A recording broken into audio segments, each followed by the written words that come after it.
Good evening, everyone. My name is Nicole Kidman, and welcome to the Graham Norton Show.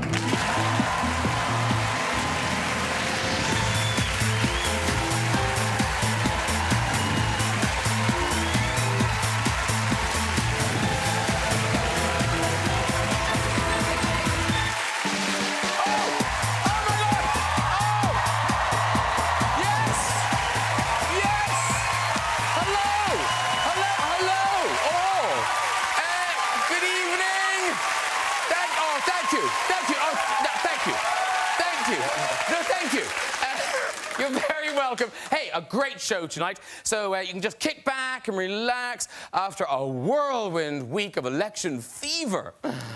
3 weeks to go. This week, of course, one of my favourite parts of the campaign every time. Yeah, the unveiling of the battle buses. I know, exciting, yeah. Here's the Tory one. Oh, that beautiful. Theresa May for Britain. Nice for Theresa. Probably the first time she's ever been on a bus. So, what's that? It's a lorry with a door on the side. It's funny, though, on the side, no mention of the Conservative Party. Just Theresa May. Meanwhile, here's Jeremy Corbyn's bus. No mention of Jeremy. It's as if they're hoping we'll just forget about him. Poor Jeremy, he can't catch a break. I mean, here he is at this week's Labour manifesto launch. Like, what are the chances? I'll just sit here. What could go wrong? No! Jeremy's had a great week. He's been chasing the youth vote, hasn't he? And he had brunch with a grime artist, JME. Here they are. Well, that looks fun, doesn't it? What's that repetitive droning noise? Said the grime artist.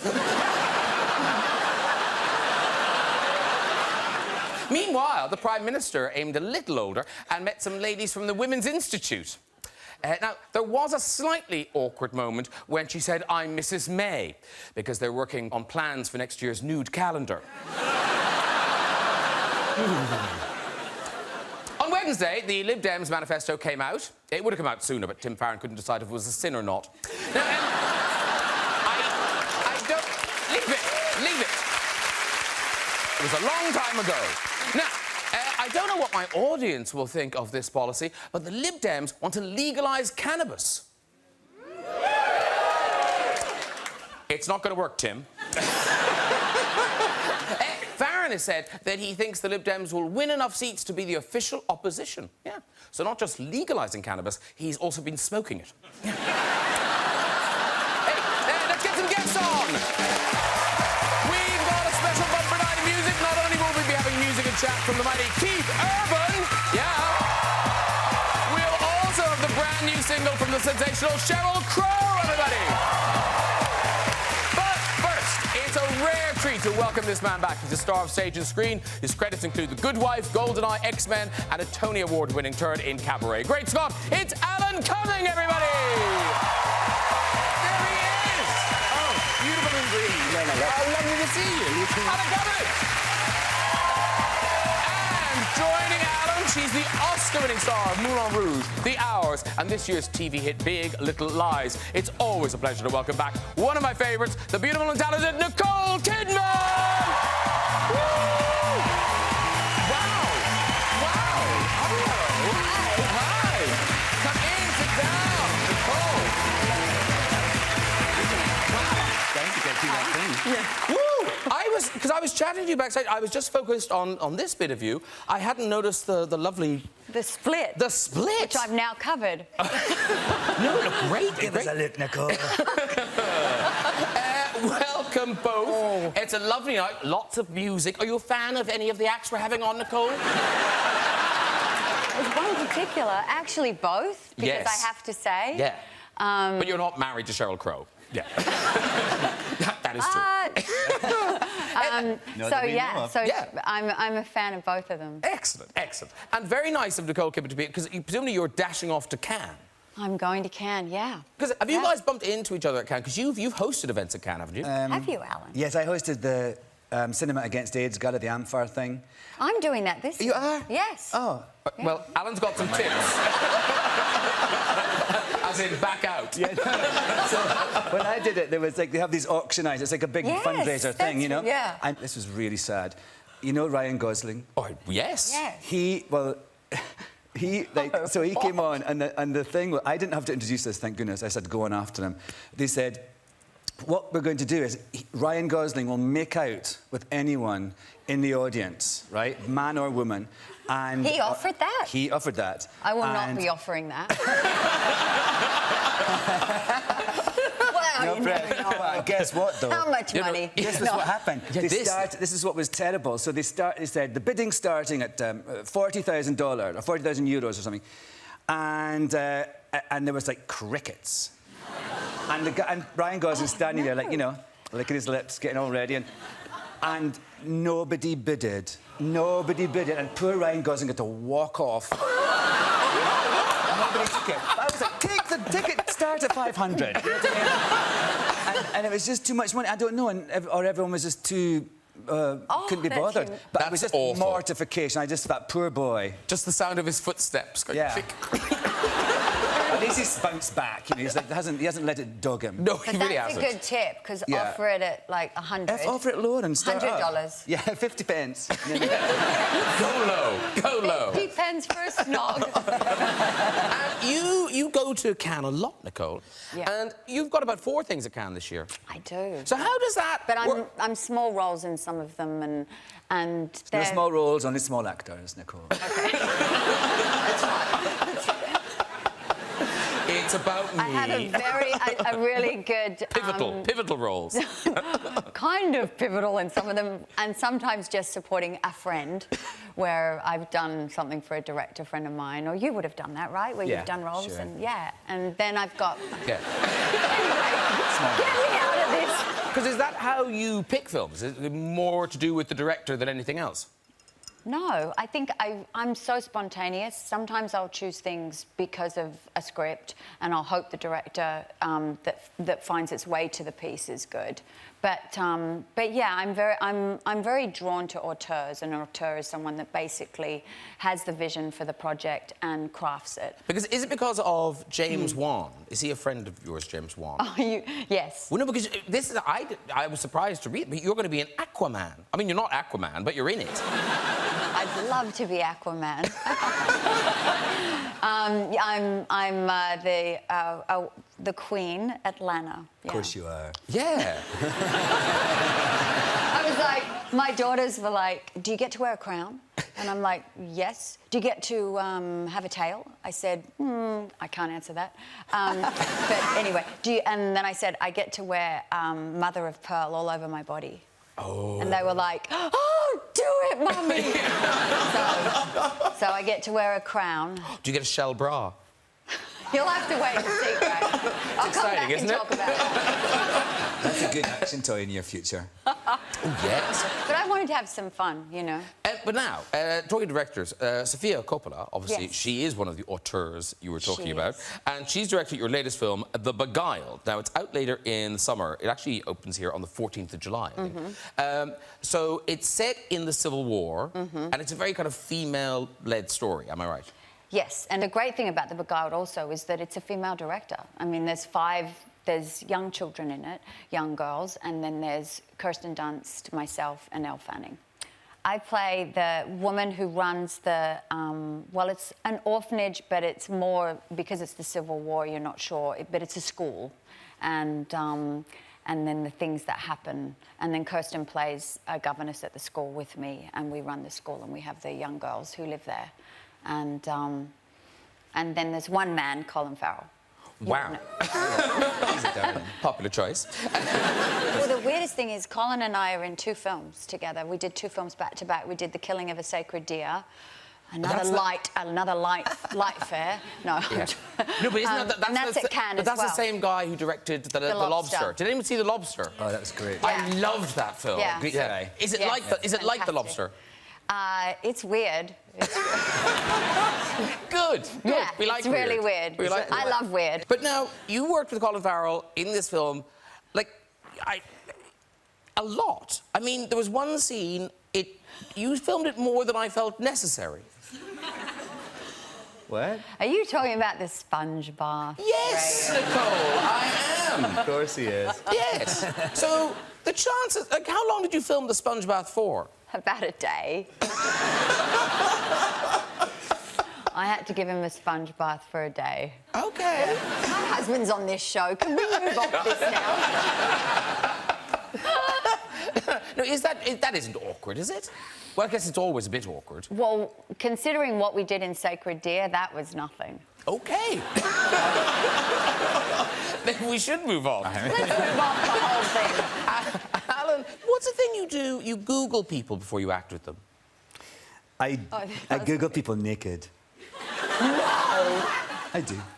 I feel like, you know, it's all that information is out there, and you're going to meet a new person, and you're going to blah, and you don't know them. I sort of think, well, I'll Google them and see, you know, la la la. And then I also do Google images and then put the naked at the end of their name to see if there's anything out there. Because, you know, if you're going to do sex scenes with them, you want to get a little heads up.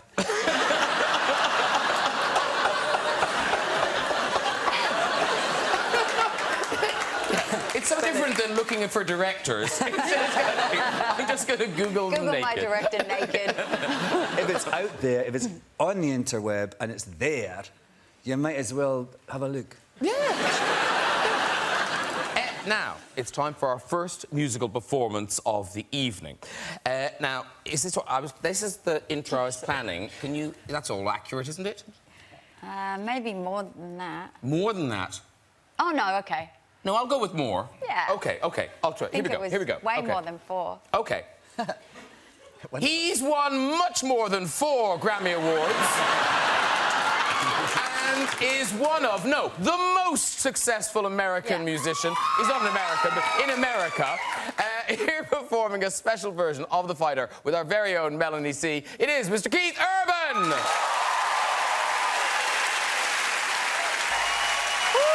Now sing! Come on over, Keith. Great job, sir. Great job. Keith Urban. It's Alan. I believe you know Nicole Kidman. Pop yourself in there beside your lady wife. Very good. And, of course, a big thank you to Melanie C. as well. Thank you very much, Melanie C. Beautiful. Lovely. Now, that is the current single off your album Ripcord, which is out now. Yes. Yeah. Do your fans have a name? Do your fans have a name? Are they Urbanites or...? What? You just, they have their own names. Sorry, what are you? Urban Army. The Urban Army. Very aggressive. Yeah, that does sound... It sounds quite intimidating. Be very careful, the Urban Army are in. Well, they're very nice fans, very good fans. Thank you. Yes, lovely. And now, I've heard you talk in interviews about how your marriage influenced your music and everything, but that song in particular sort of references Nicole, doesn't it? Well, yeah, from the theme of the song, you know, was really early in our relationship, just wanting to reassure her that I'm a safe place to be. I'll take care of her, you know. That's really what the song's about. So. Oh, come on. Turn into a Hallmark crowd like that, isn't it? Look, happy people. When did you meet? In Los Angeles at this event called G'day LA. I'm not making this up. These are true names. I think we might have a picture of you meeting. This is the day you met. There you are. And was it kind of... was it like, good day, LA? Was it kind of... was it... Bing? Well, we have discrepancies over that, 'cause... That's funny. It's going to become the newlyweds here in a minute. No, it really was. He brought it up. I didn't do that. And, yeah, well, we didn't sort of... I was about to say hook up, but that was the wrong thing. He didn't call me for about 4 months. 4 months, I say. He says different, but anyway. I was scared. Oh. Anyway. I mean, no, seriously. I mean, look, if someone gives me Nick's number and they're like... You didn't get it from her? No. Who got you your publicist? I wasn't even sure if it was legit. You know. But someone passed it to you in a dark alley. He paid good money for that number. 12 years later, 2 babies later. Yay! Yeah.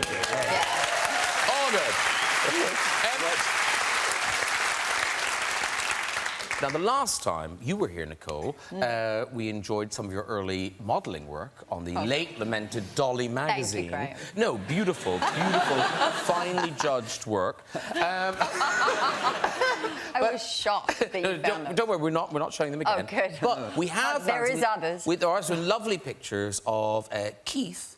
As an emerging bright star on the Australian music scene. What are you doing here you now? are in Tamworth. That's cute. That is adorable. You know what's really criminal about that is actually that was last Tuesday. What's criminal is your how tight your jeans are. I know. Big legs, actually. Yeah, the population of Tamworth's growing. That's not all. The elevation. I wouldn't recognise you in that picture, but then there's another picture. Honest, I only know this is you because it says it's you. This is Keith Urban. I mean, check that out. Yeah. That's unbelievable. Yeah, yeah. I'd never My heard. love. In his yearbook, it would have said, boy least likely to marry Nicole Kidman. That's where you see my yearbook.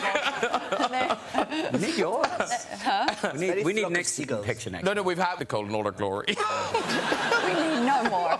Come on, Alan, my turn Alan. now. we Oh, need okay. Alan. Well, Alan.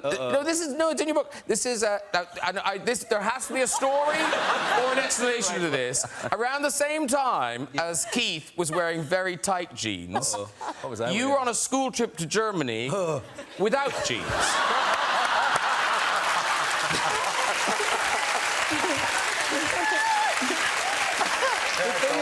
Was that just the look? We were all doing it in the 70s. What's so crazy What I love about that? this is he's still in front of a tidy sock. But I think it's a girl sent it to a girl who was at school, who was on that school trip, sent it to me via Twitter, and I was like, and I thought, why did I have no trousers? I can't remember. I must have taken them off for a bet or something. I don't know, but it's a good look. But I think you just seem very calm about it. Kind of, I'm rocking a short jumper dress. I've got no trousers on. But I have this theory, most men have excellent legs.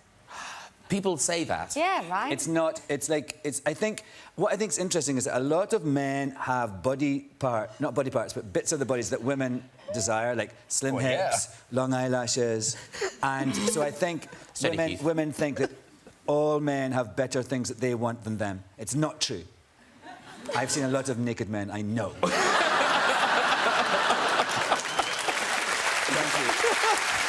Now, talking about the urban army, your fans. Well, you know, Sunday Faith and... We're in that army too. Yeah. So they come to your concerts and they demonstrate their loves in different ways. Was there was a woman who wanted you to sign her? Oh no, I was. It was years ago. I was at doing a concert in this big venue, and somebody in the crowd yelled out, "Will you sign my leg?"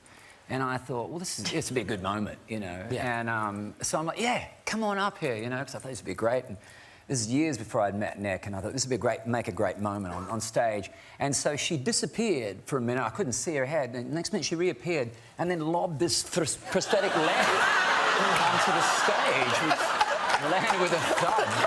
So I picked it up and signed it, and then I thought, what's the correct prosthetic leg returning etiquette? Do you do this back? Do you crowd surf it? Do you say, hop up here? I mean, the crowd surfed it back, and she attached it and was like, Unbelievable. And actually, oddly, the title of your book, Alan, Yes. which is out now, My Life Stories and Pictures, You Gotta Get Bigger Dreams. This comes from a sort of fan story. Yeah, well, sort of. Well, it's like it's our friend, our mutual friend, Yes. very dear old friend Eddie, is a massive fan of... Not that old, we should say. well, He will be getting on. watching. He will be watching, sorry, Eddie. But he's a massive fan of Oprah, as we all know. And, well, you don't, but he is. And, and like, really a mega fan. And so the book's called that because a story in the book is the title of that. So what happened was, I was invited to this big event where Oprah was getting honoured, getting an award. And so I thought, I've got to take Eddie as my date. So I did, and we got there, and he was just like frenzied. He was like, I want to get a photo with Oprah. I want to get a photo with Oprah. And I was like, that might not happen, Eddie, and I'm not going to guarantee it. And I am not going to be, because I thought if that does happen, I'd have to go and say, Oprah, my friend Eddie wants. So I'm not going to do that. That you know, you just have to. It might happen, but just you.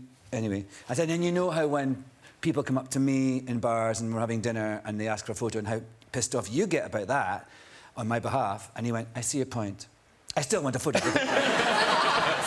So we were at this thing, and there's a big dinner, and it was like crazy. Like Oprah was at this sort of central big table with like Steven Spielberg and Jesus and everybody, and we were all like at these tables going around. We were sort of like satellites, you know, kind of going around Oprah.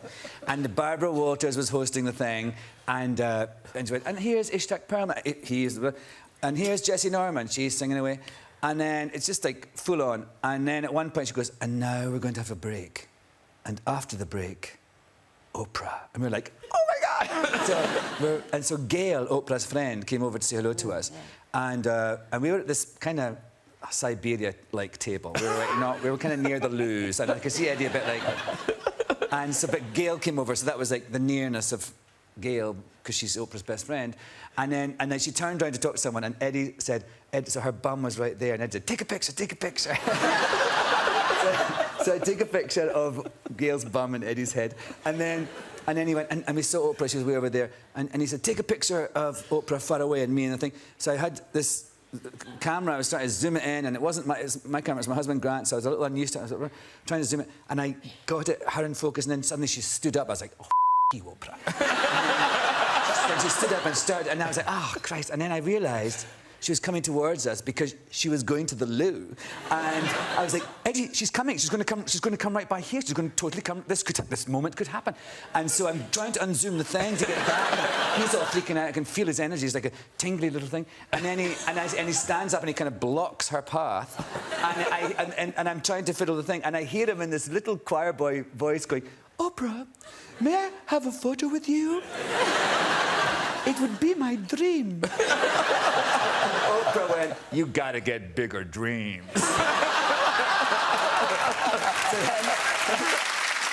And we must mention very quickly, you've got a new television show. I do, yes. Yes. I know, I'm going to be an action hero. Isn't it crazy? It is. I mean, it's great, though, but it's proper big CBS. Will it be... Presumably, someone here will buy it, I hope so, yeah, I'm sure. Yeah, Yeah. I don't think they're guaranteed, but then you go, yeah. What is it? It's called Instinct. And I play... He really is the star of it. Yeah. He's not just pivotal. No. It is about him. But me. Yeah. I play this, so he's this professor of behavioural analysis at Penn State University, and he's has idiosyncratic, teaching methods. A little bit of an oddball, imagine. And then we discovered that not only am I a professor, I used to be a CIA agent. No! Naturally. Get out of town! Give it all away. Oh, yes, you can find that in the first 5 minutes. Oh. And so I'm drawn back into the field, and my CIA past obviously helps me do the thing. And also I'm gay, and I have a husband in it, and we're trying to adopt a child. And it's the first network drama in America to have a gay character as the leading role. Oh, wow. Yeah. Oh, well done you. Finally. Very good. Congratulations. That's brilliant. Now, Nicole, am I allowed to say that someone on the couch, you've got one of those birthdays coming up? Is it next month? You are allowed, yes. Next month? Yeah. And we're saying the number, aren't we? If I looked at you, I'd be screaming the number. No, I'm totally... I'm going to be 50, and I'm so excited. Yeah. Wow. We don't want to spoil any surprises, but anything good planned at all? Yes, absolutely. I got a lot of good stuff planned, but I can't mention it. No. Are you not involved in it at all? You're just trusting him? I'm not a certain big degree. birthday person. She's not good with surprises at all. Oh, okay. No, I actually break out in a cold sore if I have a surprise. What? And that plus birthday is really bad. Since I was little, I get cold sores. Oh gosh, I had. What, like... But I did have a surprise party once when I was 30, and it was so shocking to me because people had come from overseas and they'd set it all up, and I sort of walked in and I broke out in a cold sore. What, like immediately a cold sore comes out? Like on the spot. Yeah. Wow. It was like, my whole body couldn't understand. Because actually, I'd been on the phone to my mother. Here's why I did. And I said, oh, Dad, can you go get my mum? And he's like, oh, no, she's in the garden, right?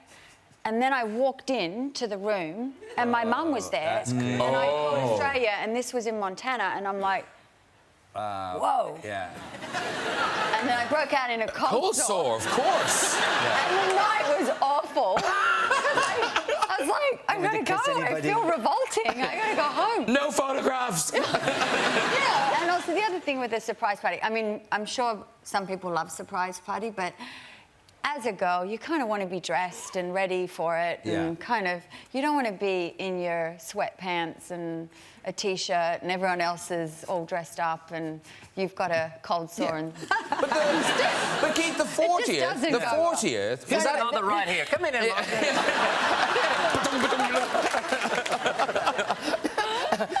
But the 40th, was that a surprise, what you did for the 40th? That sounded so lovely. Yeah, I lit off a ton of fireworks. Well, I didn't do it, but I You must have broken out in all sorts of things. You didn't know those were coming. Read about this. Yeah, no, he did fireworks on my 40th, which was amazing. But just the two of you? Yeah. See, I think that's amazing. Well, just there was two of you and you said fireworks suddenly. Yeah, I did. Yeah, Well, she was really shooting a romantic. film, Australia, the Baz Luhrmann film, and we were in this very small town in Australia, and I miraculously found some company nearby that did fireworks. And so just bring everything you have, just bring everything. And there was a little mountaintop or something, and I had a couch taken up there, dropped off there, and we drove up there, and we got out of the car, and I said, oh, look, there's a couch over here. And she's like, a couch? And we sat down, and then all these fireworks started going off, and that was... Isn't that... You win. You win. That's... Yeah, that was... Very good. Nicole, we've got another great TV show returning to BBC Two later this year. Jane Campion's Top of the Lake. This time it's called China Girl. Yeah, this is Lizzie Moss's series that she started with Jane. And I don't know if anyone saw the first series. It was fantastic. No, it's so good. Yeah. And I've been lucky, I've seen some of it. It's really, you're really good in it. You're fantastic. I'm very different in it, yeah. You are, yeah. But really, really great But that, in as it. an actor, and I'm sure Alan was saying, I mean, to be able to play so many different roles at this stage of my life is fantastic. And something like Big Little Lies, Reese and I... Yeah, people love that show.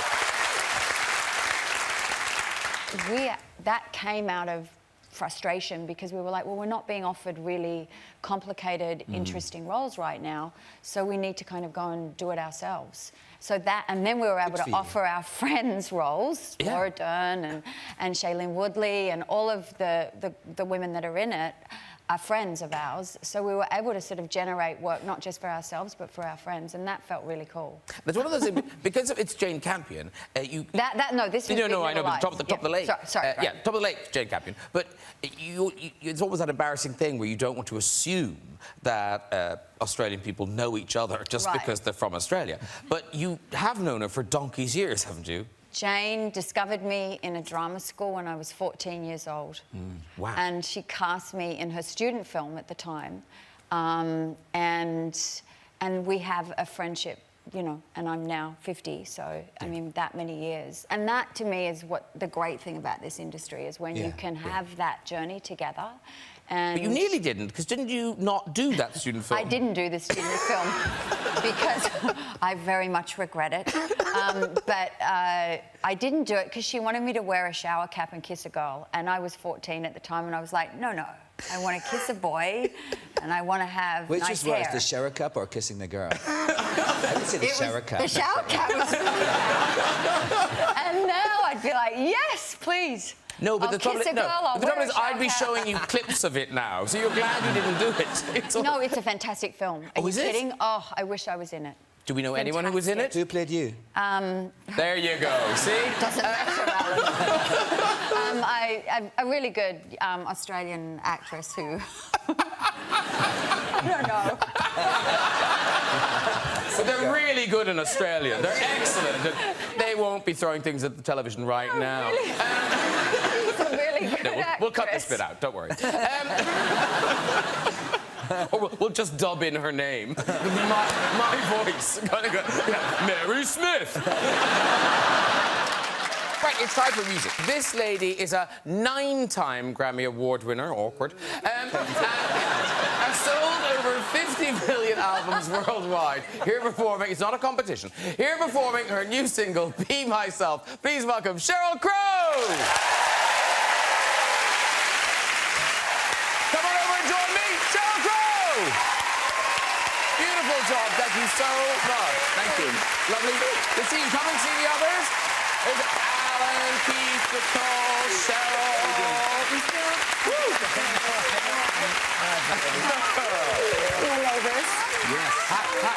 Hi. Have a seat, do. Because often... I'm over here. I think, yeah, that's traditional musician spot. There you go. Because often when the musician comes over, I introduce the musician to the... But you know everyone. We're like neighbours. Yeah. You like genuinely like a few doors down or something. We're like a mile away from each other. Yeah. Like you genuinely we just hang went out. on a girls' trip, Yes, we did. which was fantastic. It was wasn't awesome. It? Yeah. I didn't want to leave. So there were 7 of us who are all friends in Nashville, all women, and we all went away for just 2 nights. Fantastic. Only 2 nights. Yeah. None of us wanted to leave. It was like We were leaving like, oh, we camp. can't make it, yeah. But then we all went and we just had the best Yeah. time. Where'd you go? We went to the Bahamas. Yes. Yeah. It does sound great. For 2 nights. Yeah. Oh, I guess Yeah. you're nearer. Yeah, from Yeah. here that would be quite a long way. And so you're neighbours with them. Yes. And Alan, you have an odd connection. Yes. So. Keep it clean. Keep it clean. No, I'm kidding. totally. No, so my manager, Jason, we were at an event, a fundraising thing. You know Jason Weinberg? Yeah. Yes. And Cheryl, there was a prize you could win in the auction thing that was to sing backing vocals at one of Cheryl's concerts. And so I was with Jason, I can't remember, but anyway, he bought me the prize of being Cheryl's backup vocalist. Have you done it? No! No. I'm getting ready to play in New York City, so Yes. We keep trying to, but we never. Yes, and I have dates a never. fantastic little outfit I want you to wear. Actually, there's no pants, though, with it. Yes, the Beacon. I'm going to get you the Beacon, dates. Yes. I don't know the dates, but it's in June. Will you do it? Yes, I'm totally there. Well, actually, if not, late June. Can we do this afterwards? TikTok. Cheryl Crow. Right. Nearly it, but before we go, we do have time for a visit to the big red chair. Who is there? Oh, hello. Hi, what's your name? Wendy. Wendy, lovely Wendy. What do you do? I'm a medical secretary for an orthopaedic surgeon All right, where does that happen? in Guildford, just outside. In Milford? Yes. Milford. No, Guildford. Guildford. Guildford. Not Milford. Guildford. I say Guildford. Got it. OK, Wendy, off you go with your story.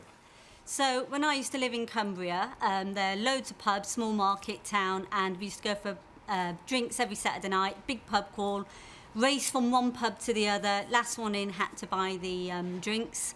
So usual, racing ahead, I got to the pub first, really pleased, get to the bar to order the drink knowing I'm not going to pay for it. And I got to the bar and everybody was looking at me and the barman was looking, my friends were all looking at me and the mouths were agape. And I was like, what's the problem? They're all looking down, open-mouthed. I looked down, my boob tube had rolled completely down my waist, felt to my waist. Needless to say, I did get served very quickly. No, you want to be flipped. Oh, you want to be flipped. OK. There you go. Hey! But she wanted to be. She asked. She asked. Yeah, she wanted to. She's fun as Wendy, isn't she? She's wasted as an orthopaedic surgeon secretary. She needs to get out more. I wonder if she wears a boob tube to work. Yeah, I guess running in a boob tube is never a mistake. It's a mistake. One more. Here we go. Hey, Graham. Hello. Oh, yes. Hello. If he gets pushed, can I push the thing? Yes, of course. OK, well, stand by. Come and stand by. Come on, OK. Alan. All right. OK, here we go. So, what's your name, sir? Marcel, Marcel. How tall are you, Marcel? 180. What is that in measurements I might understand? 180 meters. How do you change it to your... I've lost interest, Marcel.